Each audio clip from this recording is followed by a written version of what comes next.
आप सब ये तो जानते होंगे कि साइंसदान कई सालों से हमारी कायनात को स्टडी कर रहे हैं, लेकिन अभी वो कायनात के राजों को अच्छी तरह से नहीं जान सके। साइंसदान हमारी कायनात को जितना ज्यादा एक्सप्लोर करते हैं, उन्हें उतने ही हमारी कायनात के चमका देने वाले राजों के बारे में पता चलता है। फिर चाहे वो किसी स्टार से आने वाले सिग्नल हो या फिर हमारे अपने ही चांद पर कोई चीज हो। हमारी कायनात में ऐसे बहुत ज्यादा ऑब्जेक्ट हैं जो हमें ये सोचने पर मजबूर कर देते हैं कि आखिर ये है क्या। वो जो स्पेसक्राफ्ट जिसे साइंसदानों ने कई साल पहले स्पेस में ये जानने के लिए भेजा था कि क्या ज़मीन के अलावा भी कोई ऐसा सियारा है जहां लाइफ मौजूद हो और वह सियारा हमारे लिए बिल्कुल नया हो। अब इस स्पेसक्राफ्ट ने हमारे सोलर सिस्टम से बाहर की दुनिया से एक ऐसी आवाज को रिकॉर्ड किया है जिसे सुनकर साइंसदान हैरान हो के आखिर वो आवाज किस चीज की थी, ये आप जानोगे आज की इस वीडियो में। वीडियो शुरू करने से पहले आपसे गुजारिश है कि अगर आपने हमारे चैनल स्पेस वर्ल्ड को सब्सक्राइब नहीं किया तो जल्दी से सब्सक्राइब करने के साथ साथ हमारी वीडियोस को लाइक और शेयर जरूर करें। दोस्तों, अगर हम हमारी कायनात को देखें तो ये हमें बिल्कुल ब्लैक और खाली नजर आती है, जिसकी वजह से इसमें आवाज सुनाई देना नामुमकिन लगता है, क्योंकि यहाँ पर साउंड वेव को ट्रैवल करने के लिए कोई भी मीडियम नहीं मिल सकता। यहाँ पर मैं आपको बता दूं, जो स्पेस हमें खाली नजर आती है असल में वो खाली नहीं है। इसमें बहुत बड़े बड़े ऑब्जेक्ट मौजूद हैं जिनको हम नहीं दे सकते और ना ही हम इनके आवाज को सुन सकते हैं, लेकिन हमारे स्पेसक्राफ्ट इनका पता लगा सकते हैं। नासा के स्पेसक्राफ्ट ने भी अजीब सी चीज का पता लगाया है, लेकिन सबसे पहले हम उस आवाज की बात करते हैं जिन्हें वोचर 1 स्पेसक्राफ्ट ने रिकॉर्ड किया था। वोचर 1 स्पेसक्राफ्ट को 5 सितंबर 1977 को इंटरस्टेलर स्पेस को स्टडी करने के लिए लॉन्च किया गया था। इसने अगस्त 2012 में हमारे सोलर सिस्टम से बाहर की दुनिया में अपना पहला कदम रखा। जिस वक्त इस स्पेसक्राफ्ट ने हमारे सोलर सिस्टम को क्रॉस किया तो ये 61,000 किलोमीटर फी घंटा की रफ्तार से ट्रैवल कर रहा था, लेकिन 2012 में इंटरस्टेलर स्पेस यानी कि हमारे सोलर सिस्टम से बाहर जाते हुए इसने एक ऐसी आवाज को रिकॉर्ड किया। इस आवाज को इस स्पेसक्राफ्ट ने साइंसदानों को भेजा। जब साइंसदानों ने इसे डिकोड किया तो वो हैरान रह गए। आप इस आवाज को सुनिए।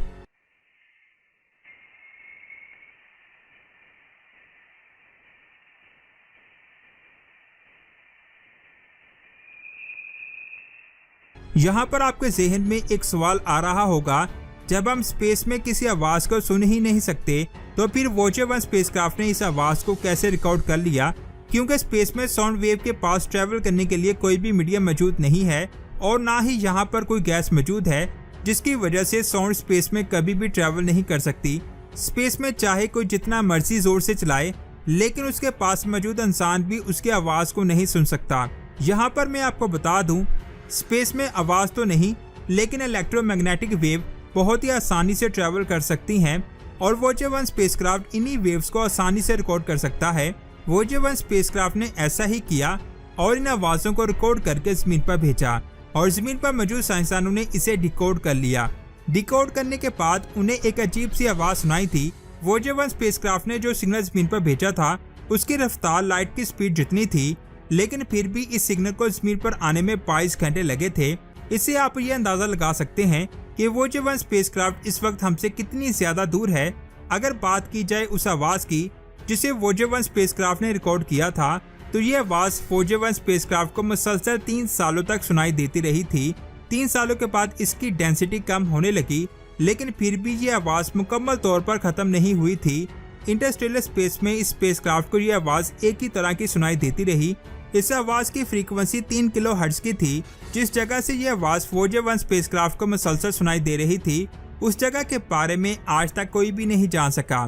कुछ साइंसदान का कहना है कि यह आवाज इंटरस्टेलर स्पेस में मौजूद प्लाज्मा वेव की वजह से जनरेट होती है और ये सिर्फ उसी जगह पर मौजूद नहीं है जहां वोचर 1 स्पेसक्राफ्ट ने हमारे सोलर सिस्टम को क्रॉस करके इंटरस्टेलर स्पेस में कदम रखा था। ये आवाज पूरे इंटरस्टेलर स्पेस में फैली हुई है। ऐसा साइंसदान इसलिए कहते हैं क्योंकि इंटरस्टेलर स्पेस हमारे सोलर सिस्टम में मौजूद स्पेस से बहुत ही मुख्तलिफ जगह है।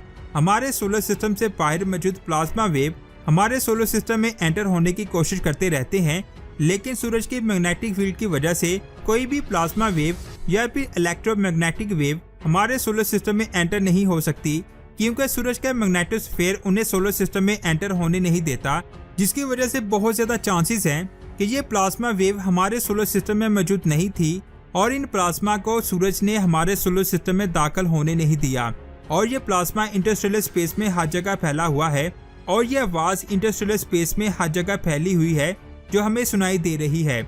लेकिन कुछ लोगों का मानना है कि ये इलेक्ट्रोमैग्नेटिक वेव जिन्हें वोयेजर 1 स्पेसक्राफ्ट ने रिकॉर्ड किया था वो और कुछ नहीं बल्कि हमारे सोलर सिस्टम से बाहर मौजूद हाईली एडवांस सिविलाइजेशन के जरिए एमिट की गई रेडियो वेव हैं। यहाँ पर मैं आपको बता दूं, चंद रेडियो वेव्स के मिलने पर हम एलियन सिविलाइजेशन की मौजूदगी का दावा नहीं कर सकते, क्योंकि इंटरस्टेलर स्पेस में ऐसे बहुत ज्यादा ऑब्जेक्ट मौजूद हैं जिनके सिग्नल हमने पहले भी रिकॉर्ड किए हैं। ये आवाज नॉर्मल चीजों की हो सकती है जिनके बारे में हम कुछ भी नहीं जानते। इस आवाज के बारे में आपको एक और इंटरेस्टिंग चीज बता दूं, जिस वक्त वोयेजर 1 स्पेसक्राफ्ट ने इन्हें पहली बार रिकॉर्ड किया था तो उस वक्त वोयेजर 1 उस लोकेशन से करीब 16 मिलियन किलोमीटर दूर जा चुका था जहां से उसने पहली बार इस सिग्नल को रिकॉर्ड किया था। यहां पर मैं आपको बता दूं, इन सिग्नल को पहली बार रिकॉर्ड नहीं किया गया बल्कि पहले भी ऐसे कई बार हो चुका है। ऐसा ही एक वाकया 2007 में हुआ था जब साइंसदानों ने स्पेस में ऐसी आवाजें रिकॉर्ड की जो 5 मिलीसेकंड से भी कम वक्त में खत्म हो रही थी। इन आवाजों को फर्स्ट रेडियो वेव्स भी कहा जाता है। साइंसदान को अभी तक इनके सोर्स का कुछ खास पता नहीं चल सका, लेकिन उनका कहना है कि ये किसी कॉस्मिक इवेंट जैसे कि सुपरनोवा या फिर ब्लैक होल और न्यूट्रॉन स्टार के टकराने की वजह से हो सकता है। यहाँ पर मैं आपको एक और चौंका देने वाली बात बता दूं, एक नॉर्मल FRP इतनी एनर्जी रिलीज करती है जितनी सूरज 3 दिनों में करता है। इससे आप ये अंदाजा लगा सकते हैं कि ये रेडियो वेव कितनी ज्यादा पावरफुल होंगी। अगर आप इन्हें सुनेंगे तो आपको ऐसा लगेगा जैसे कोई एलियन सिविलाइजेशन वोयेजर 1 स्पेसक्राफ्ट पर लेजर बीम से अटैक कर रही है। यहाँ पर मैं आपको बता दूं, कुछ साइंसदानों का कहना है कि एलियन सिविलाइजेशन जो इंसानों से बहुत ज्यादा एडवांस है वो इन रेडियो वेव्स का यूज करके अपने स्पेसशिप को भी चार्ज करते हैं। इन्हीं ही में से कुछ वेव्स हमारे स्पेसक्राफ्ट से भी टकराई हैं। ऐसी अजीबोगरीब आवाजें सुनने के लिए हमें हर बार सोलर सिस्टम से बाहर जाने की जरूरत नहीं होगी, बल्कि हम अपने सोलर सिस्टम के अंदर ही ऐसी आवाजों को सुन सकते हैं। इन आवाजों को आप भी सुनिए जो बहुत ज्यादा अजीबोगरीब हैं, जो हमारे सोलर सिस्टम में ही मौजूद हैं। सबसे पहले जुपिटर के मून गैनीमेड की आवाज सुनते हैं।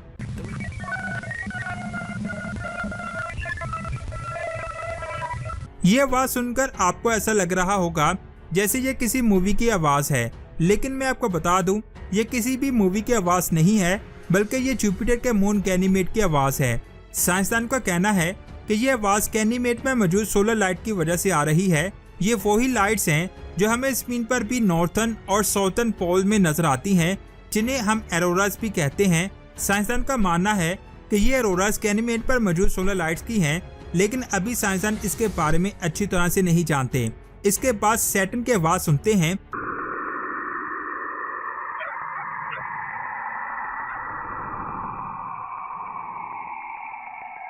सुनने में ये आवाज आपको किसी हॉरर मूवी की लग रही होगी, लेकिन असल में ये हमारे सोलर सिस्टम में मौजूद सबसे खूबसूरत सितारे सैटर्न की है।